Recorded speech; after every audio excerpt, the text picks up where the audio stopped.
जन्म से लेकर मृत्यु तक प्रारब्ध की रचना हो चुकी है, सुखद और दुखद घटनाओं की। ये सबके लिए, पशु मनुष्य देवता कोई भी हो, सबका विधान है। अब इस केवल मनुष्य योनि में छूट है। आप नया कर्म करके इस शरीर से मुक्त हो सकते हो या नया कर्म करके और भ्रष्ट हो सकते हो। दुर्गति अपनी कर सकते हो या सदगति कर सकते हो। इनको तारतम्य को नहीं जोड़ना चाहिए भक्ति से कि अब जब से हमने भजन किया, मांस बेचना छोड़ा, हमारा पैर फिसल गया और पैर टूट गया और बड़ी समस्याएं आनी प्रारंभ हो गई। ये समस्याएं आनी ही थी, तुम भजन करो या न करो। समझ रहे ना? इस शरीर का भोग बड़े बड़े महापुरुषों को भोगना पड़ा है, क्योंकि शरीर रचने के समय निश्चित हो चुका था। जैसे इस शरीर का माँ के गर्भ से ही रचना थी, पॉलीसिस्टिक किडनी। अब वो जब 35 वर्ष के हुए तब उसका पता चला, तो वो जन्म से पहले ही है। ये हमारी नई खेती है भजन, लेकिन पूर्व जो हमारी खेती है वो ये भोग है। अवश्य में भोक्तव्यम कृतम कर्म शुभाशुभम। अब जो हमारे भजन का फल है वो दो को नष्ट करेगा। एक जो नवीन हमसे इस जन्म में कर्म हो गए जिसे क्रियमाण कहते हैं, और एक पूर्व संचित जो बहुत जन्मों का किया हुआ पाप और पुण्य का गोदाम है, उसे संचित कर्म कहते हैं। संचित कर्म और क्रियमाण दोनों भस्म हो जाएंगे भजन से, और प्रारब्ध को भोगना पड़ेगा। तो शरीर रहते हुए प्रारब्ध को भोग लिया, क्रियमाण नष्ट हो गया, संचित नष्ट हो गया, वो जीवन मुक्त होकर भगवान को प्राप्त हो गया। विश्वास करो, घोर पापी भी यदि ये समझ जाए कि मेरे से गलती हो रही थी, अब मैं सुधार करता हूँ, तो अब भी चांस है उसका भगवत प्राप्ति का। अब भी आपके लिए चांस है, अभी तो आप बिल्कुल निकल सकते हो। धैर्य पूर्वक जो दुख सुख आवे, सुख में भूलो नहीं, दुख में भूलो नहीं, शोक मत करो और अपने कर्तव्य का पालन करो। अब दूसरों को सुख देने वाले कार्य करो, जिससे समाज को सुख हो, हमारे राष्ट्र की सेवा बने। एक की भी सेवा राष्ट्र की सेवा मानी जाएगी। कोई बीमार पड़ा है, किसी का एक्सीडेंट हो गया है, आप उसको अस्पताल पहुंचाओ, आप उसकी सुरक्षा करो। धर्म से, शरीर से किसी एक की सेवा बन गई तो बहुत बड़ा लाभ मिलना शुरू हो जाएगा। परहित सरिस धर्म नहीं भाई, और पर पीड़ासम नहीं है। इससे बड़ा कोई पाप नहीं दूसरों को दुख देना, और दूसरों को सुख देने जैसा कोई पुण्य नहीं, कोई धर्म नहीं है। तो अभी तक जो गलती हुई उसका मार्जन होगा। दूसरों को सुख पहुंचाओ और नाम जप करो, निश्चित मंगल हो जाएगा। वृंदावन में बैठ के कह रहे हैं, इस पर विश्वास करो, क्योंकि विश्वास से ही भक्ति का जागरण होता है। बिन विश्वास भगति नहीं, ते बिन द्रविघ्न राम, और राम कृपा बिन सपन्यु जीव न ला विश्राम। हित ध्रुव जो विश्वास है तब ही सुधरे बात, ना तर माया पंथ में फिरे जो टक्कर खात। विश्वास कर लो, ये किसी पैसे से नहीं खत्म होने वाला था। तुम हृदय से शरणागत होकर नाम जप करो, उसके लिए कह रहा हूँ, सब ठीक हो जाएगा, सब ठीक हो जाएगा। पूरे जीवन वैश्यागमन करके हिंसा करने वाला आदमी अंतिम समय अपने बालक के पुकारने में बोलता है नारायण, तो उसको परम पद मिल जाता है। तुम तो जानबूझकर राधा राधा बोल रहे, तुम्हारा कल्याण नहीं होगा। तुम वृंदावन आ गए हो, संत समागम अमोघ है, निश्चित कल्याण हो जाएगा। भगवान की कृपा ना होती तो तुम यहाँ बैठे ना होते हमारे सामने।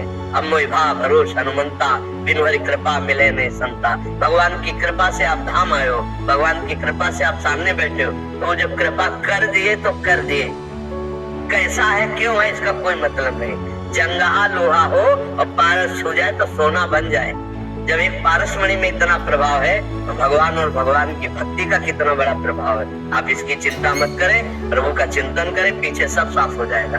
कूड़ा करकट जितना हमारा है वो भगवान की कृपा से नष्ट हो जाएगा। नाम संकीर्तनम यस्य सर्व पाप प्रणाशनम, सारे पापों का नाश नाम जपने से, नाम कीर्तन से निश्चित हो जाता है। पर अब ना हो, अब आगे ना हो कोई गलती, ये सावधान रहिए।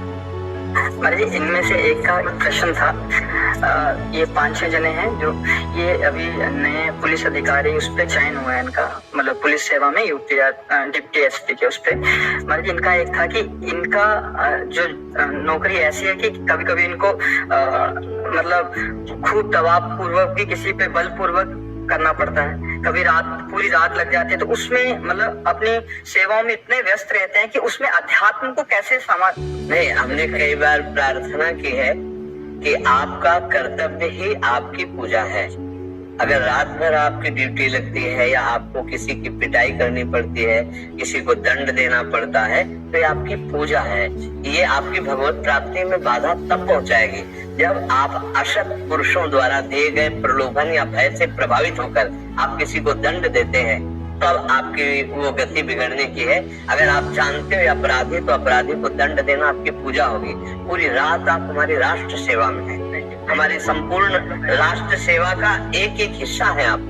अगर आप पूरी रात्रि सेवा करते हैं और हमारे समाज को व्यवस्थित रखते हैं, तो मुझे लगता है अलग से आपको कोई भी पूजा पाठ समय मिले तो करो, नहीं तो अलग से आपको आरती पूजा करने की जरूरत नहीं।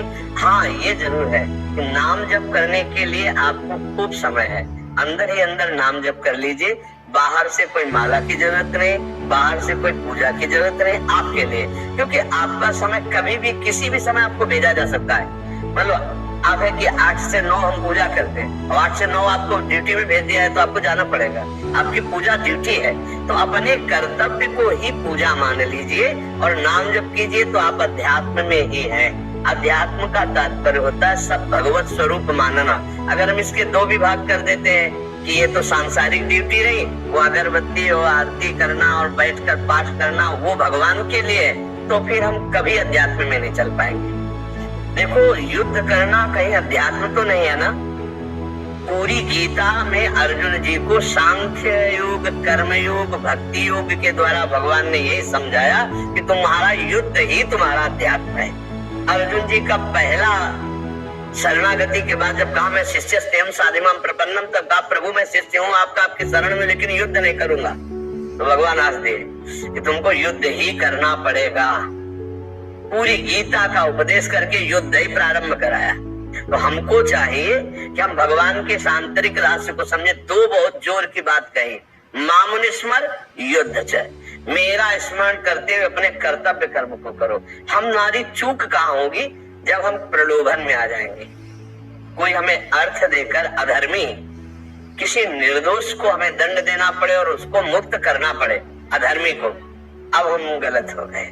या किसी भय से, दबाव से हम किसी निर्दोष को दंड दे दें और दोषी को मुक्त कर दें, अब हमसे गलती हो जाएगी, आध्यात्मिक गलती हो जाएगी। और अगर हम ऐसा नहीं करते तो यही हमारी पूजा है, और हम नाम जप करते तो यही हमारी आध्यात्मिक उन्नति कर देगा, यही भगवत प्राप्ति कर देगा। शास्त्र प्रमाणित बात कह रहे, भगवान से अर्जुन कह रहे मैं संन्यास लेकर भीख मांगकर भजन करूंगा, युद्ध नहीं करूंगा। भगवान ने इसको निषेध कर दिया, नए उत्तिष्ठ परम तप। तो हमें समझना है कि हमारा अध्यात्म यही है। आपको जो वर्दी मिली है, आपको जो हमारी राष्ट्र सेवा मिली है, यही आपकी आराधना है भगवान की। पर नाम जप हो और अधर्म से दूर रहे। नहीं, देखो, अधर्म आपके पद को ले जाएगा, आपकी इज्जत को ले जाएगा, आपकी मान मर्यादा को ले जाएगा। मात्र कुछ चंद रुपए होते हैं। अब आजकल लोग इतने चतुर हैं कि कौन कहाँ विश्वासघात कर रहा है कुछ पता नहीं। अब वो पूरा प्रकाशित हो गया, पढ़ाई लिखाई, माता पिता सब, वो आपका सब जीवन नष्ट हो गया। और अगर आपने ले लिया और कोई नहीं जाना और घर भेजा, अब वो वहां आतंक पैदा करेगा, वहां की बुद्धियां भ्रष्ट कर देगा। तो मुझे लगता है अगर हम अधर्म की कमाई और अधर्म के दबाव से बच जाएं, तो ये राष्ट्र सेवा ही हमारा सबसे बड़ा भजन हो जाएगा। हमारा अलग से अध्यात्म की जरूरत नहीं। हमारी बात मान लेना, अपने अपने कर्तव्य का पालन करने के लिए ही भगवान ने गीता जी का उपदेश किया है। स्वधर्मो निधनो श्रेया पर धर्मो भयावह। स्वधर्म अगर हमें छोटा भी दिखाई दे रहा तो हमारे लिए बड़ा है। जैसे हमारा धर्म माला चलाना, तो आपका धर्म अपने कर्तव्य के अनुसार डंडा चलाना, क्योंकि उसी से हमारे समाज की व्यवस्था ठीक रहेगी। एक अधर्मी, एक आतंक फैलाने वाला अगर आपके शासन में ना आवे तो 50 को दुख देगा। तो एक को जब कंट्रोल कर लिया गया तो 50 सुखी हो गए ना समाज की सेवा। तो ये भगवान ने आपको सेवा दी, बस 2 चीजों से बचना, प्रलोभन और भय। किसी का दबाव आपको अधर्म में ना ले आवे।